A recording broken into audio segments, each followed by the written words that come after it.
Magandang araw mga ka-top friends, maligayang pagbabalik sa aking channel, kumapit na, at heto ang 10 reasons ko, bakit si Kai ang karapat-dapat na maging big winner. Number 10, she can be the next. Darna, ang pagiging matapang at matatag ay ilan lamang sa karakter ni Darna na mayroon si Kai. Halos lahat ng tasks, mapa single task or group task ay nalagpasan niya. She is very competitive from the start at naipanalo niya ito lahat. Kung sakali na maging next Darna si Kai, ang magiging leading man niya ay si Jepoy. Number 9, pwede siya sa character na Mulan. Mulan is very responsible young woman. She is a fearless warrior, leader, and a role model among her people, both men and women. Nevertheless, she is also fun-loving and optimistic.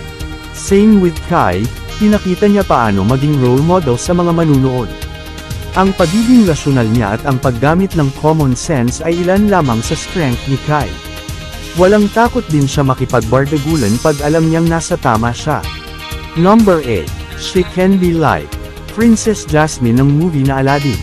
Sa kabila ng kanyang lakas, siya ay may mabuting puso at nagmamalasakit sa kapakanan ng kanyang kapwa housemates.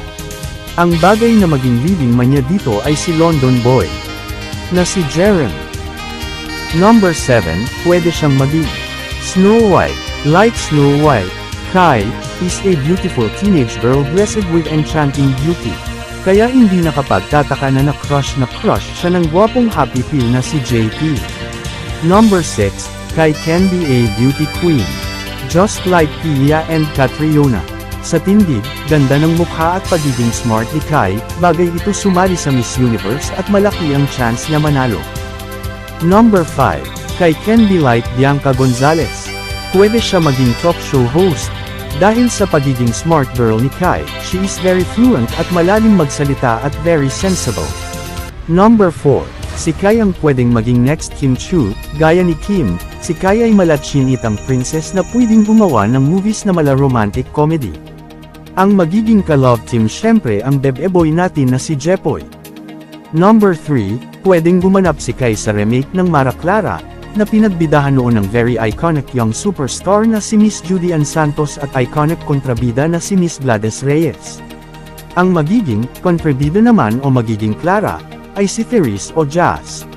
Number 2, Kai can be a theater actress.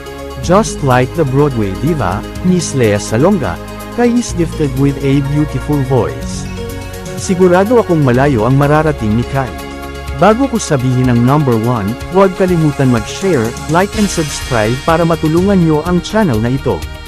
Number 1, si Kai pwedeng maging next Sarah Hieronimo. Just like Sarah G, she can act, dance, and sing. Kaya hindi nakapagtataka na si Kai ang maging next big star ng DOS.